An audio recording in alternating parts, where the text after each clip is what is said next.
Kāda starpība starp elektrisko un parasto zobu birsti? Pirmā lieta, protams, tas, ka elektrisko darbina elektrība, un parasto zobu birsti mēs paši kustinām roku, lai tos zobus notīrītu. Bet tā galvenā feature tieši tas, cik daudz kustības mēs spējam veikt ar roku, salīdzinām ar to, cik daudz spēja veikt elektriskā zobu birsti. Piemēram, Philips Sonicare jau labu laiku atpakaļ bija veikuši pētījumu, kurā viņi noskaidroja, ka tas,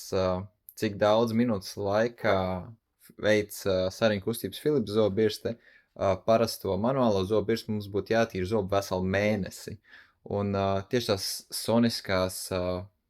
sariņu kustības tās, kas palīdz noņemt to aplikumu daudz, daudz labāk nekā ar manuālo zobu birstu, un tu ir baigi grūti izskaidrot, īstenībā lielākā daļa cilvēku, kas pārēd uz elektriskajām zobu birstēm, saka vien to pašu, ka pirmo reizi iztīrot zobus ar elektrisko zobu birstu, tāds sajūta, ka pirms tam tie zobi nav tīrīti, vai arī, ka tā sajūta ir uzreiz kā pēc higienista apmeklējuma kabineta, jo tie zobi uzreiz liek, ka viņi ir daudz gludāki un daudz, daudz tīrāki.